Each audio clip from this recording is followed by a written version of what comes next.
Hello friend, welcome back to my YouTube channel Mampi রান্নাঘর। তো আজকে দেখো তোমাদের আমি একদম সম্পূর্ণ নিরামিষ শাপলা রেসিপি করে দেখাচ্ছি। তো আমি কীভাবে বানাই তোমরা দেখতে থাকো। প্রথমে দেখো বাজার থেকে আমি ফুল আর ডাঁটি সমেত নিয়ে চলে এসেছি।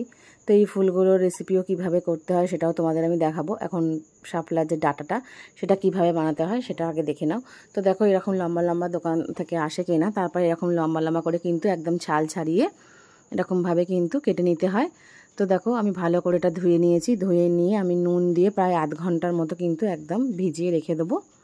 তো তোমরা সবটাই দেখতে থাকো, আশা করি রেসিপিটা তোমাদের খুব ভালো লাগবে। একদম সম্পূর্ণ নিরামিষভাবে বানিয়ে দেখাচ্ছি, তো তোমরা পুরোটাই দেখতে থাকো। প্রথমে দেখো আধ ঘন্টার মতো আমি রেখে দিয়েছি।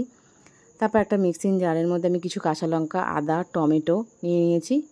আর একটু আমি সামান্য পরিমাণে সাদা সর্ষে ভিজিয়ে রেখেছিলাম, সেটাও এটার সাথে ভালো করে ব্লেন্ড করে নেবো। এদিকে দেখো নুনটা দিয়ে ভালো করে মজে গেছে। এবার আমি জল থেকে এগুলো ছেঁকে ছেঁকে রেখে দেবো।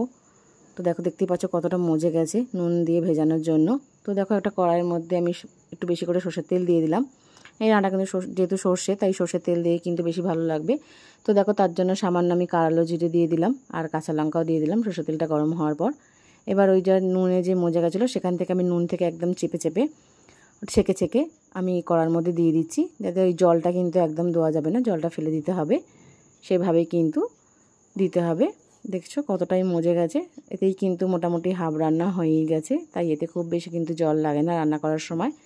তো মোটামুটি দেখো সবটাই আমি ছেঁকে দিয়ে দিয়েছি, দিয়ে জলটা ফেলে দিয়েছি। দিয়ে এবার ভালো করে আমি নেড়ে নিচ্ছি। আর যে মশলাগুলো দেবো সেটাও দেখে নাও। তো দেখো 1 চামচের মতো জিরে গুঁড়ো দিয়ে দিলাম আর 2 চামচের মতো ধনে গুঁড়ো দিয়ে দিলাম। দেখো সামান্য মতো হলুদ দিয়ে দিচ্ছি। খুব বেশি হলুদ লাগে না, সামান্য একটু হলুদ দিলেই হয়ে যাবে। দেখো স্বাদ মতো নুনও দিয়ে দিলাম। আর এদিকে যে বাটাটা বেটে রেখেছিলাম, সর্ষে, কাঁচা লঙ্কা যে বাটাটা বেটেছিলাম সেটাও দিয়ে দিলাম। দিয়ে ভালো করে মিশিয়ে নিলাম। নিয়ে দেখো সামান্য পরিমাণে আমি একটু কাশ্মীরি গুঁড়ো লঙ্কা দিয়ে দিলাম, জাস্ট একটু রঙের জন্য। আর অল্প একটু স্বাদ মতো কিন্তু চিনিও দিয়ে দিলাম। তো দেখো সব কিছুকে আবারও ভালো করে আমি মিশিয়ে নিয়ে 10-15 মিনিটের মতো আমি একদম ঢাকা দিয়ে রেখে দেবো। কারণ এতে যদি জল দেবো না, ঢাকা দিয়ে রান্না করবো, এতে ঢাকা দিলে কিন্তু অনেকটা পরিমাণে জল বেরোবে। তো দেখতেই পাচ্ছ তোমরা কতটা জল বেরিয়েছে। তো এই জলেই কিন্তু রান্না হয়ে যাবে, আর তেমনভাবে জল দিতে লাগবে না। তো আমি এভাবেই ঢাকা দিয়ে একদম এটাকে শুকিয়ে শুকিয়ে রান্না করব। এটা কিন্তু একদম ঝোল ঝোল খেলে একদমই ভালো লাগবে না। এটা আমি একদম নিরামিষ বানিয়েছি, তোমরা চাইলে এটা চিংড়ি মাছ দিয়েও করতে পারো। তো দেখো আমার মোটামুটি জলটা শুকিয়ে এসছে। আর সামান্য পরিমাণে আমি একটু নারকেল কোড়া দিয়ে দিলাম, যেহেতু আমি সম্পূর্ণ নিরামিষ করছি তাই একটু নারকেল কোড়াও দিয়ে দিলাম। তোমরা মাছ টাছ দিয়ে করলে আর নারকেল দিতে লাগবে না, নিরামিষ করলে কিন্তু নারকেলটা দিলে বেশি ভালো খেতে লাগবে। তো দেখো মোটামুটি দেখতেই পাচ্ছ কতটা শুকিয়ে গেছে। এবার আমি নামিয়ে নেবো, তোমাদের সার্ভ করেও দেখাচ্ছি। তো দেখো একটা প্লেটের মধ্যে আমি ঢেলে নিয়েছি।